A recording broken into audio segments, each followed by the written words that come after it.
Ok, bienvenue à tous. On continue avec les recharges, yoga d'abord, puis rentrer en contact avec l'extérieur tout en gardant l'intériorité, et ensuite méditation guidée. Donc, allons-y, et de la même manière, on va découvrir les effets des groupes de mouvements, comme on a commencé à faire cette semaine. Ô esprit infini, recharge notre corps avec ton énergie cosmique, notre mental avec ta concentration et ta détermination, notre esprit avec ta sagesse, notre âme avec ta joie toujours nouvelle. Ô éternelle jeunesse du corps et de l'esprit, demeure en nous pour toujours.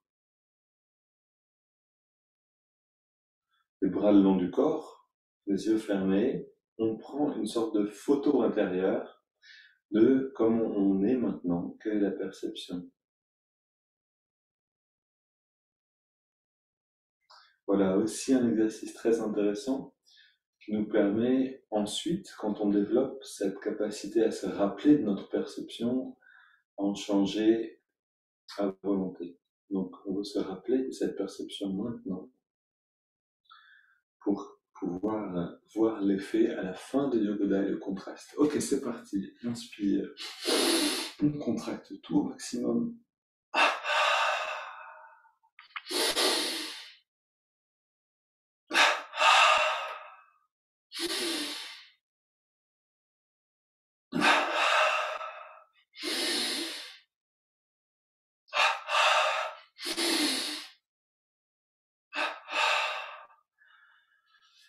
Main sur les hanches. Recharge des mollets et des chevilles.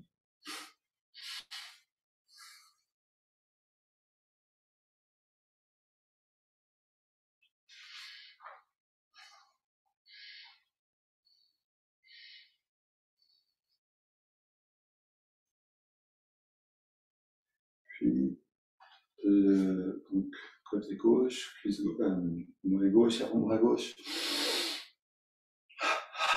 Et là, on a vraiment cet effet de décharge d'énergie dans le corps. Cuisse, biceps, mollet, avant-bras.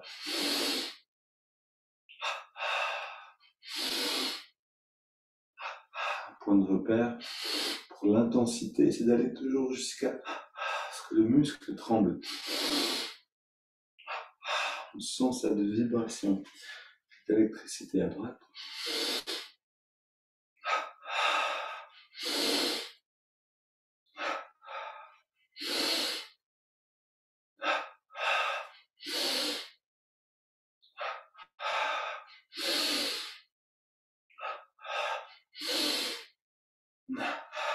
Deux côtés ensemble. Les yeux fermés. On visualise aussi, encore mieux, on ressent le courant d'énergie vers l'intérieur qui entre par la nuque.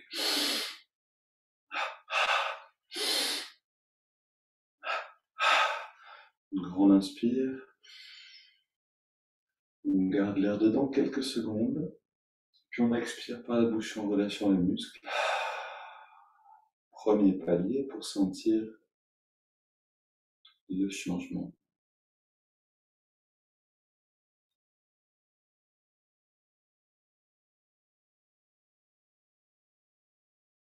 On continue. Fesse gauche, poitrine gauche. Et à droite.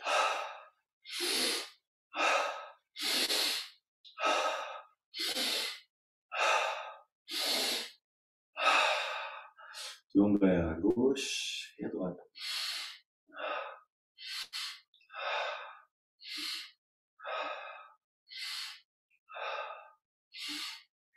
Milieu du dos. Appliquons ce truc, c'est-à-dire cette astuce, pour avancer à chaque fois qu'on pratique, découvrir de nouvelles perceptions. On relâche les bras, maintenant c'est le haut du dos, des omoplates.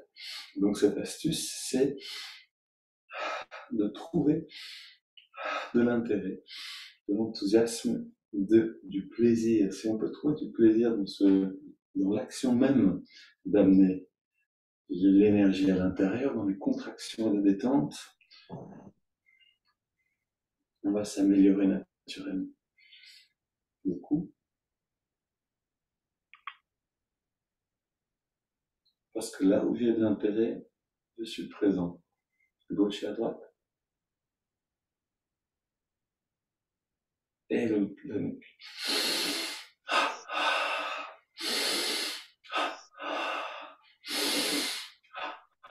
Contraction du cou, 3 petits cercles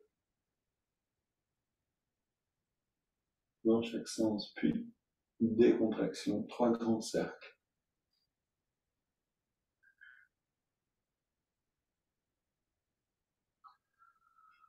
Le bas de la colonne.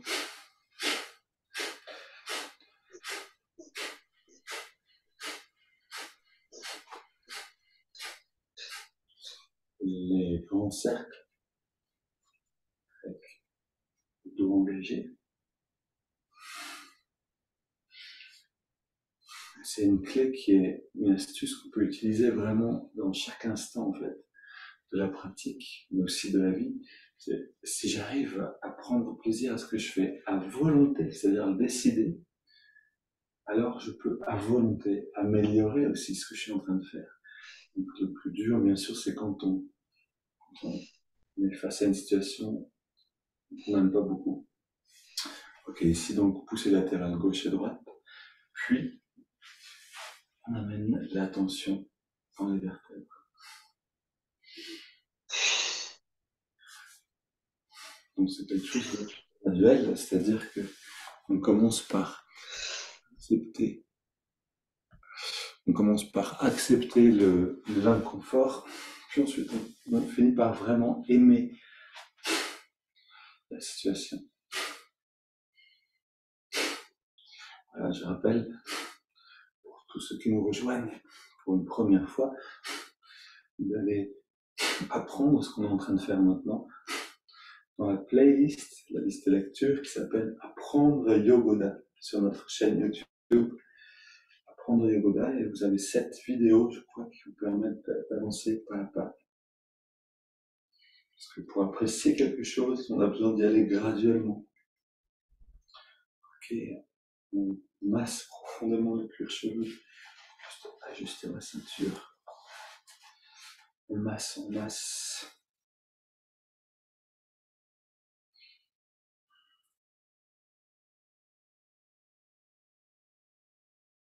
C'est Swami Kriyananda qui disait « Accepter ne suffit pas, on a besoin d'embrasser », dans le mot anglais, mais ça marche en français, embrasser, accueillir, plus qu'accueillir, aimer entièrement toutes les situations qui viennent à nous pour en retirer tout le nectar de l'apprentissage qu'elles nous amènent. Mais on commence là où on peut, c'est-à-dire quand on est face à quelque chose qu'on a du mal à aimer, on commence par le tolérer, l'accepter. Ok, on relâche et on contracte tous les muscles. Pardon, biceps, oui, je vois que certains ont hésité. Vous connaissez déjà la série. Très bien. Ok, super. Et on contracte tous les muscles. Encore une fois. Très bien, on relâche, on prend une inspire profonde. On garde l'air à l'intérieur. On détend tous les muscles et on expire en relâchant. Deuxième palier, on ressent le changement. Alors là, ça fait un moment qu'on ne s'est pas arrêté pour sentir, bien sûr, le changement est clair, évident. Essayez de voir dans quelle région en particulier vous sentez un pétillement, vous sentez une circulation d'énergie ou un bien-être.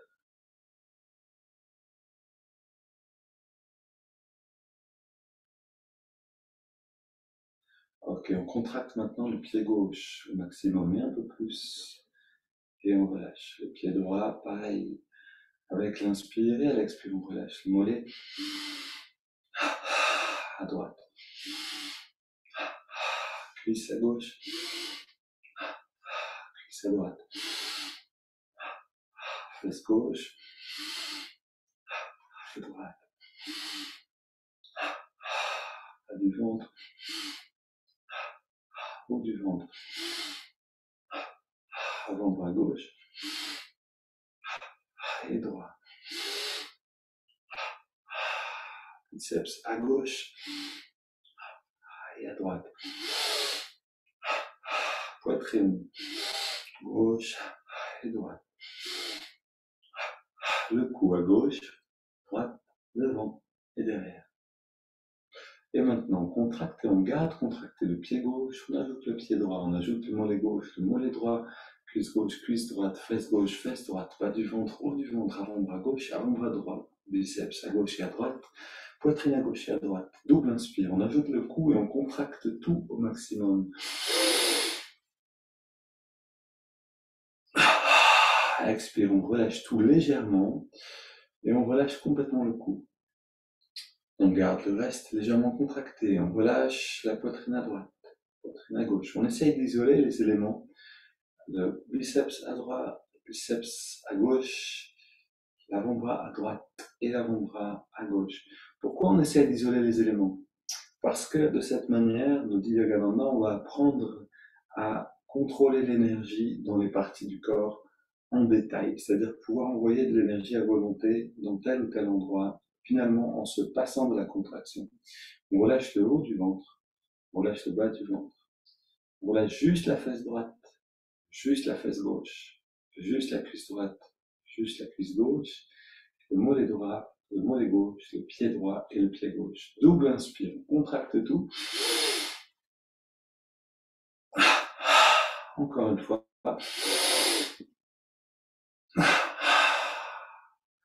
Encore une fois, on prend une grande inspire. Maintenant, on prend une grande inspire sans contracter. Yeux fermés, on garde l'air dedans et on expire en détendant.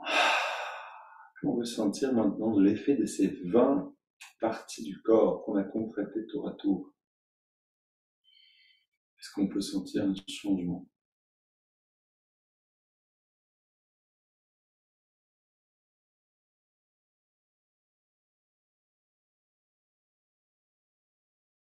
C'est aussi une manière, ces 20 parties du corps, de faire circuler l'énergie dans tout le corps.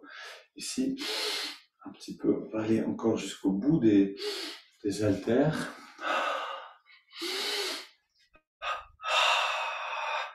Écarteur.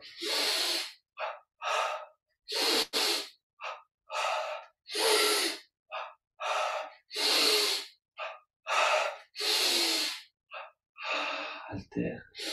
Voilà, je rappelle que les fenêtres ouvertes, j'imagine qu'avec la chaleur qu'on a, vous les avez de toute façon ouvertes le matin pour rafraîchir la maison. L'important étant d'oxygéner, respirer vraiment un air aussi oxygéné que possible. Voilà, les bras tendus, petit cercle dans les deux sens, puis les haltères vers l'avant. Contraction dans les deux sens. Détente seulement au bout de chaque mouvement. Puis on ouvre et on ferme les mains avec beaucoup de vigueur. Inspire, grand mouvement des bras.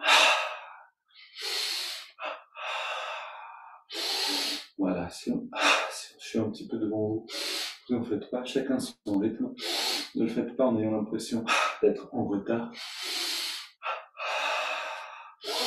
Dans le pire des cas, et c'est pas grave, vous en faites un de moins, mais vous le faites avec plus d'intensité, de contraction. C'est Yogananda qui disait d'ailleurs que si on est très intense dans la contraction musculaire, on peut en faire moins de répétitions et on aura le même résultat. Donc beaucoup de ce qu'on fait, la répétition, ça vient du fait qu'on a du mal à aller au bout de l'intensité, au maximum de ce qu'on peut donner d'un seul coup. Marchons maintenant avec notre bonne affirmation. Je suis positif, énergique et enthousiaste. Et pour souligner cette attitude, on a les yeux ouverts, le regard redressé.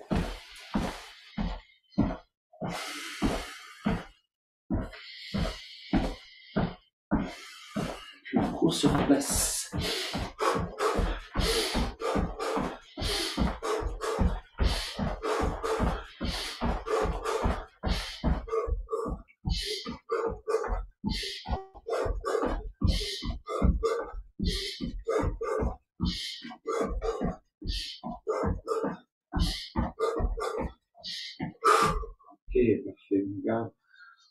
les muscles détendus. On ferme les yeux, regard relevé aussi. On inspire profondément. On garde l'air dedans. On détend tout. Expire de cette manière en relâchant encore plus et on ressent.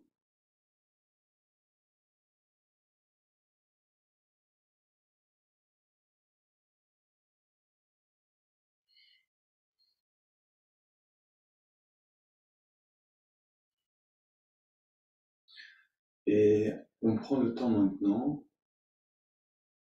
Vous savez, on va continuer, on va aller jusqu'au bout. Inspire derrière. Expire de l'eau.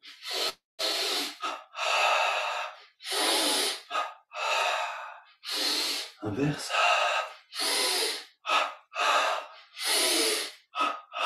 Recharge de l'estomac.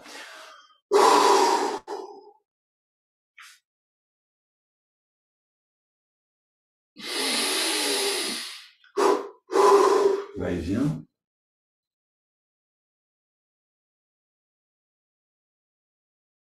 Et encore une fois.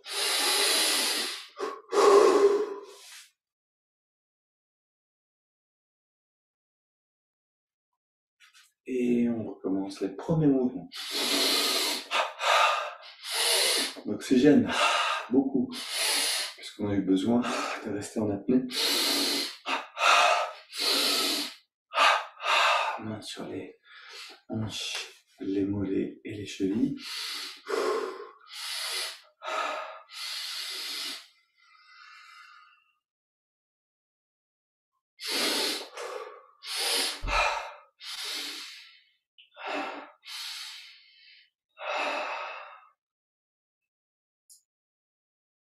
Les hanches.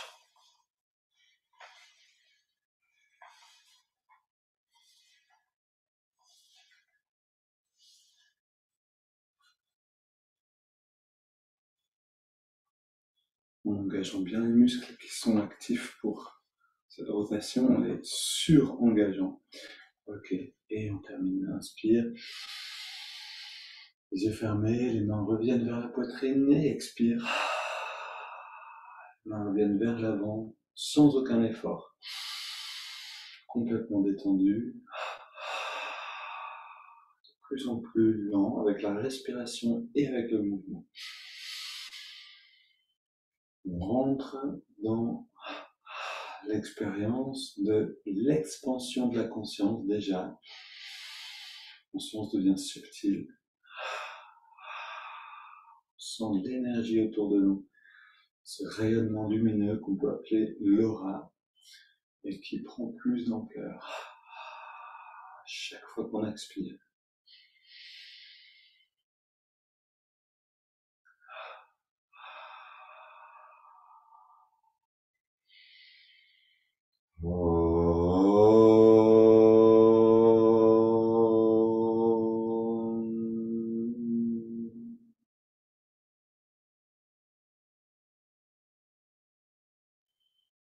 Les bras le long du corps, les yeux fermés.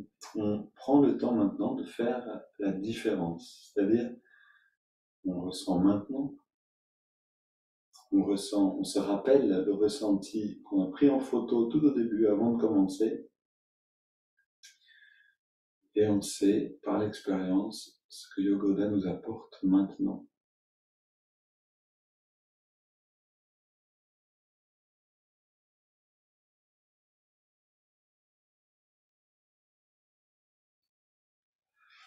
Ok, installons-nous maintenant.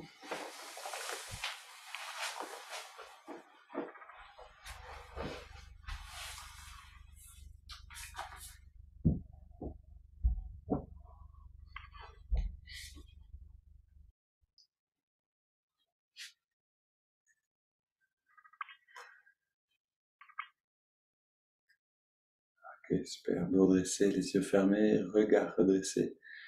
On prend quelques instants pour aller dans l'expérience de la respiration avec tout ce bien-être qu'on a rassemblé, qu'on a généré maintenant.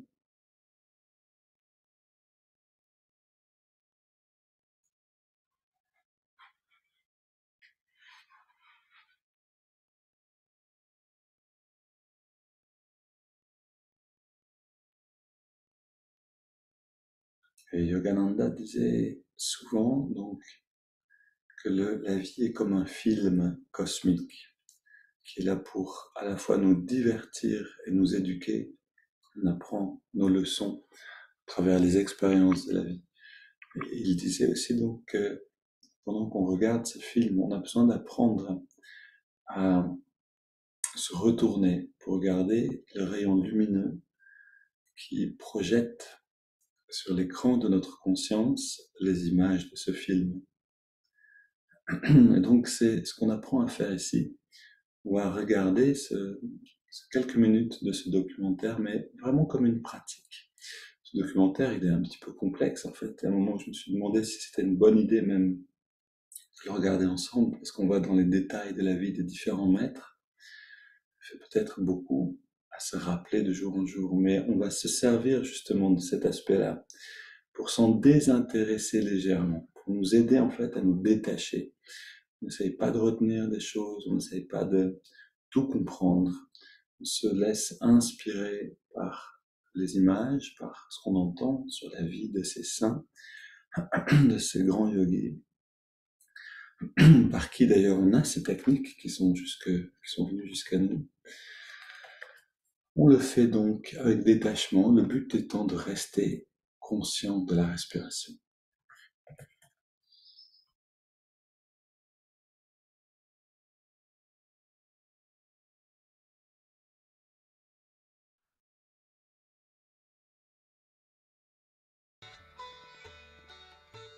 He commented on many classic Hindu suited to each individual's temperament, capacity, and progress. He commented on many classic Hindu scriptures, but his favorite was the Bhagavad Gita. Becoming increasingly popular after retirement, he made his innovative, non-sectarian approach to spirituality and individualized Kriya practice available to all, regardless of caste or religion. The lives of Muslims, Christians, Hindus, Jains, Jews, and Parsis were all blessed and enriched from contact with this great sage and his insightful teaching.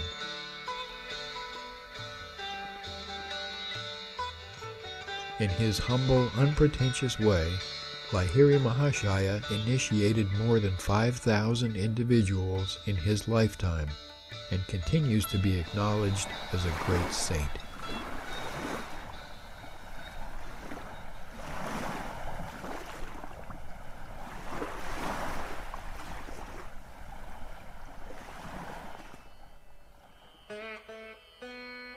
Mukunda's parents' guru, Lahiri Mahashaya, blessed him as a baby, predicting he would become a spiritual engine, leading many souls to God. This benediction was only the beginning of the Yogi Raja's lifelong guiding influence on Yogananda. At the age of 11, Mukunda's father was transferred to Bareilly. While settling in their new residence, Mother was in Calcutta, making arrangements for the wedding of older brother Ananta, renting a spacious house at 50 Amherst Street.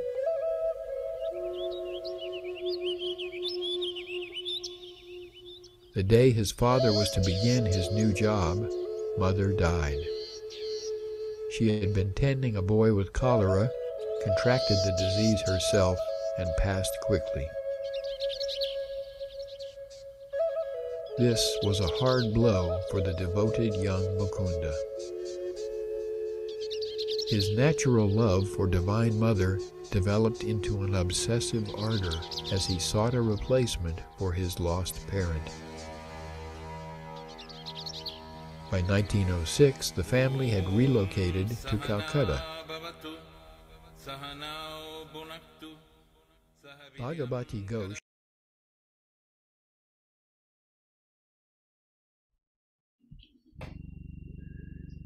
Ok. On entend quelques mots sur la vie de Lahiri Mahashaya, sur l'enfant Mukunda, donc l'enfant Yogananda, qui va devenir Yogananda plus tard.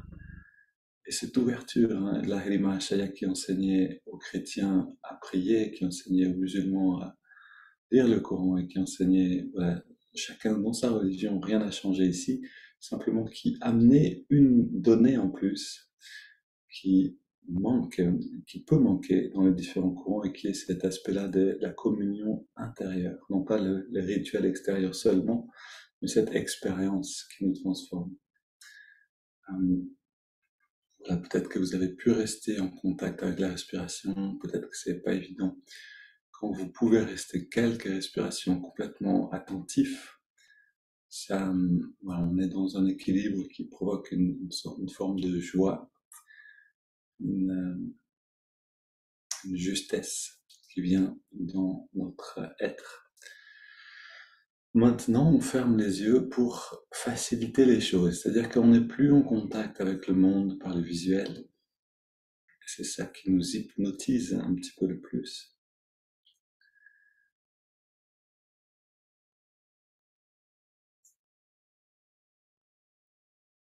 On respire profondément en contrôlant le souffle.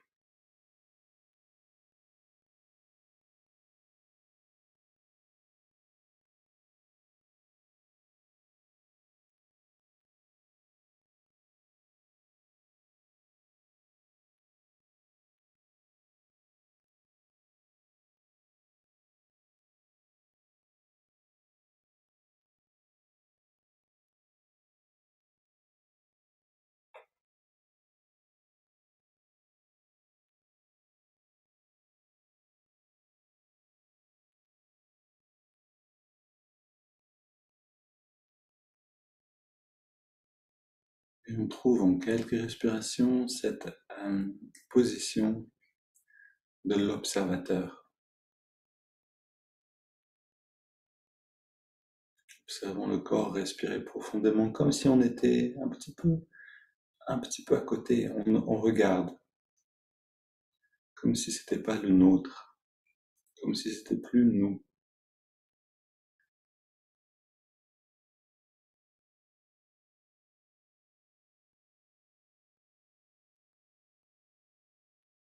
Non pas pour créer des problèmes psychologiques, mais simplement pour gagner un peu de distance, voir qu'on n'est pas seulement un corps, on peut le regarder avec un peu de distance. Gardons les yeux fermés, si c'est possible, pour aller dans les étirements du dos et observer ces mouvements avec la même perception. Inspire, expire, on arrondit le dos. Inspire vers le ciel. Expire, on se penche vers la gauche. Inspire au centre. Expire, on se penche vers la droite. Inspire au centre et on se tourne à l'expire vers la gauche. On soutient avec les mains.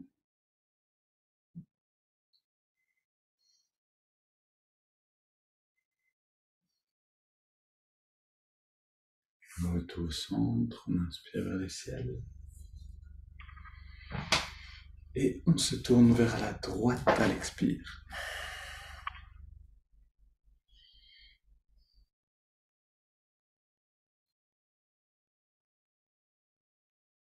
Retour au centre, on pose les mains derrière et légère flexion du dos vers l'arrière avec l'ouverture de la poitrine. On observe selon la respiration.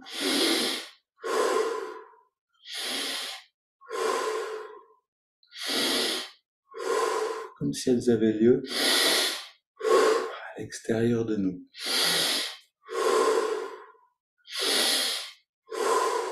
Aux périphéries de la conscience.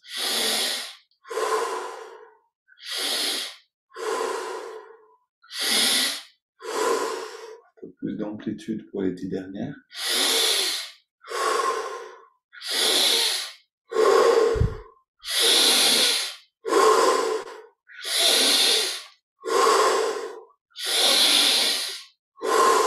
Maximum pour les 5 dernières.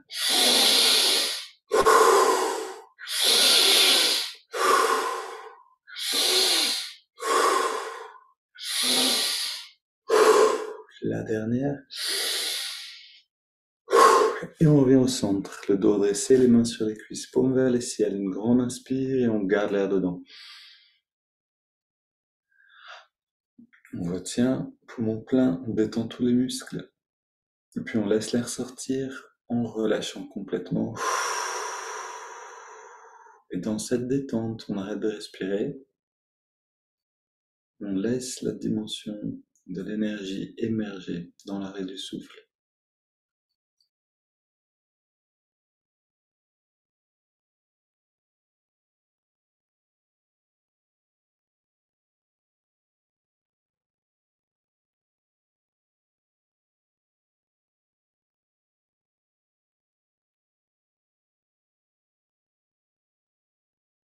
On inspire à nouveau. On garde l'air dedans, poumon plein, on rentre le ventre, on contracte la périnée. On relâche et on expire.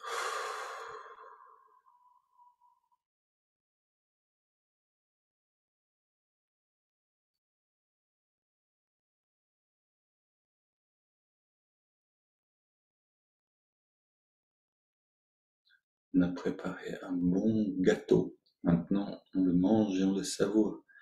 C'est ce qui se passe avec la conscience. On a préparé cette conscience. On l'intègre, on l'ingère.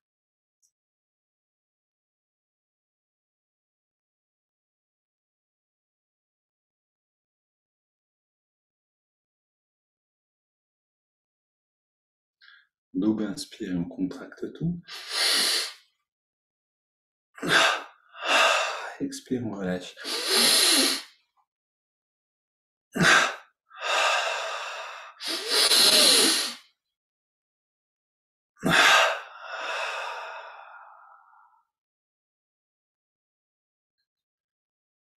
Dans la détente, on inspire sur 5 par les narines. Inspiration régulière. Poumon plein, on retient le souffle. L'énergie s'apaise, se régularise et on expire avec fluidité sur la même durée. Inspire à nouveau, en ressentant l'énergie qui remonte le long de la colonne. On garde l'air dedans et on ressent ce courant d'énergie qui vient dans le lobe frontal. Expire. Rayonnement de bien-être, de détente à travers le corps et au-delà. Inspire.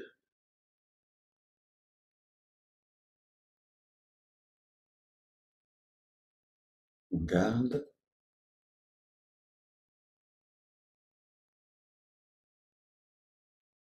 Expire.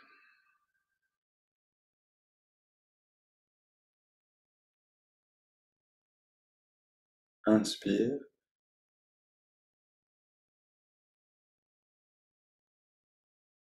On retient.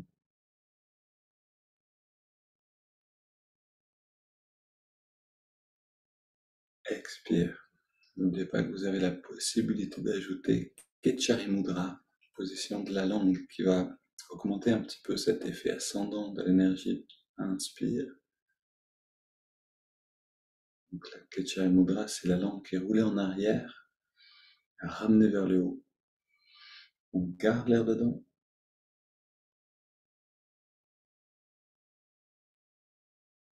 Expire.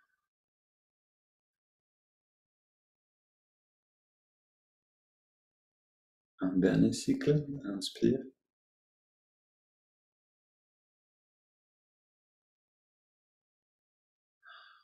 Garde.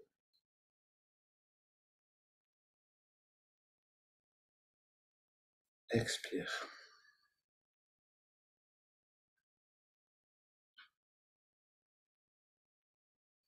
On prend une grande inspire. Puis on laisse l'air aller venir. Le corps respire à son rythme sans plus aucun contrôle de notre part.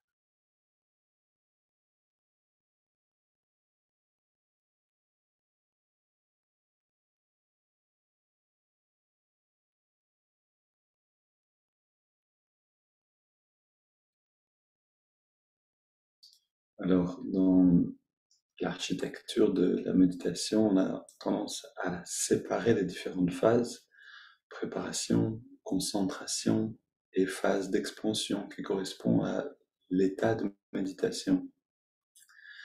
Maintenant, si on regarde plus en détail, les trois phases sont tout le temps, toujours, en fait, simultanément présentes.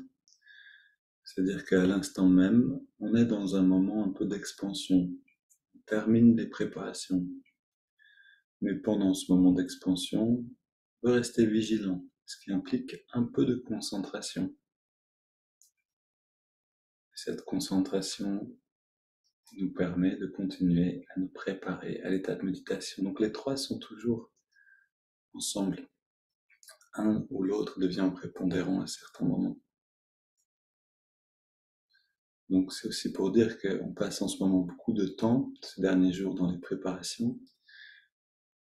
Yogoda, on regarde un petit peu le documentaire, ensuite on va à travers tout ça. Ne pensez pas que du coup on n'a plus de temps pour méditer, ou pour le reste. En fait, pas du tout. On a les trois phases ensemble, et l'état d'expansion totale qui vient à la fin. C'est pour ça qu'on s'arrête sur Zoom, mais qu'on continue encore un certain temps. Lui, il peut durer tant qu'on se sent bien, en fait, vraiment ad lib, comme on dit, c'est-à-dire autant que on a du plaisir à être dedans. Allons maintenant dans la phase de concentration. Donc on amène l'attention dans les narines. Et à cet endroit où on sent l'air le mieux, dans les narines, on ressent la fraîcheur de l'inspire et la tiédeur de l'expire.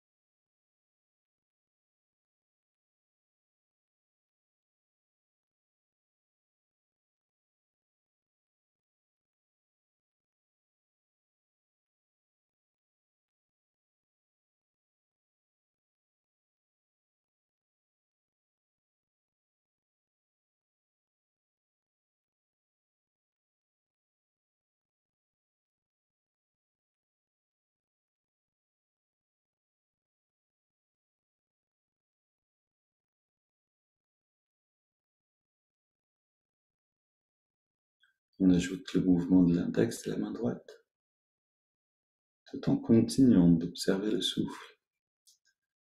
À l'inspire, l'index revient d'un centimètre vers la paume de la main, et à l'expire, on relâche l'index, tout en relâchant tous les muscles dans le corps.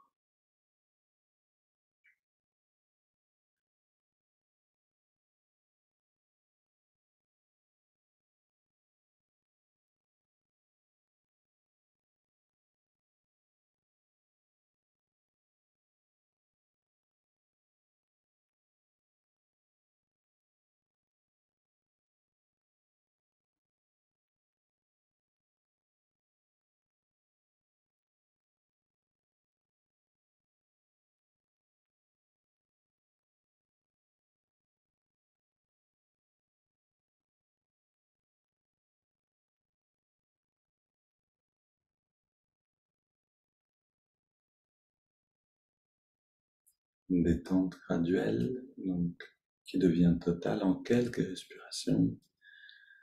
Et on ajoute le mantra Hong So, je suis cela. Et à l'inspiration, donc, le Hong accompagne l'inspiration mentalement, So accompagne l'expiration.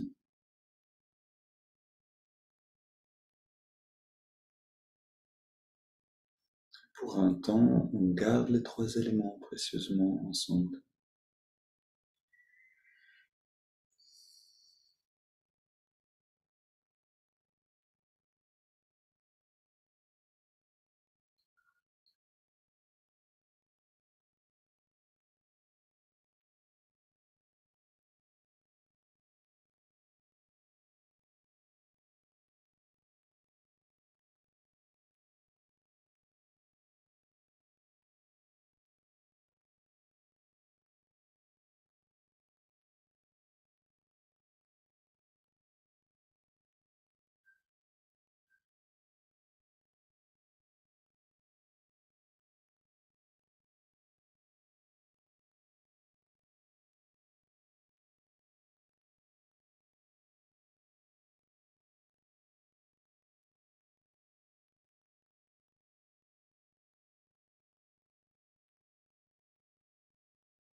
Mais quand la phase de concentration devient efficace, avec un peu de pratique, alors elle nous amène naturellement dans l'expansion.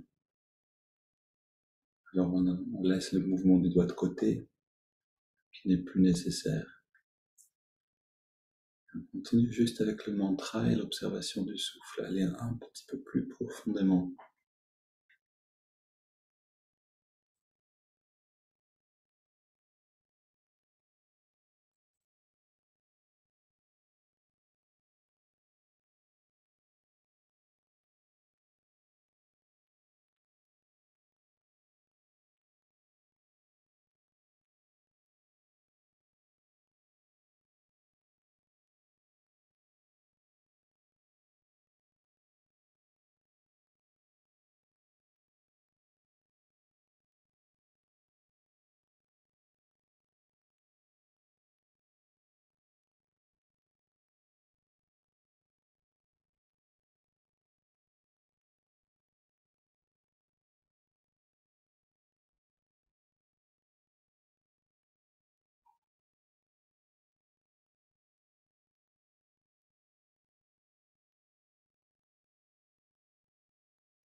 Peut-être que vous pouvez sentir le rythme de la respiration qui s'apaise. Signe que les pensées s'apaisent également.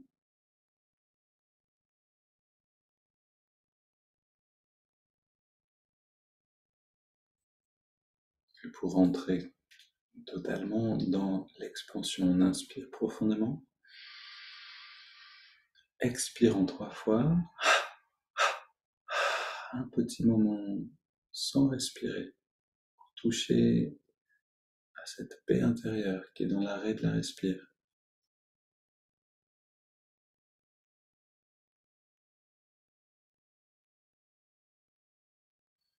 Puis on laisse le corps respirer à son rythme, on abandonne concentration, les techniques de concentration, donc l'observation du souffle, le mantra, le mouvement du doigt, pour simplement ressentir.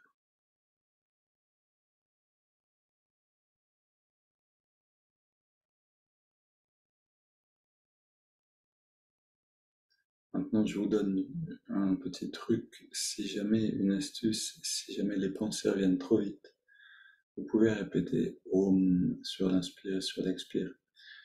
Voilà, si des pensées vous détournent de l'expérience, de l'expansion, servez-vous de Om ou alors d'une affirmation de votre choix, d'un ancrage pour le mental. Sinon, restez en silence et vous ressentez simplement.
Om Peace. Amen.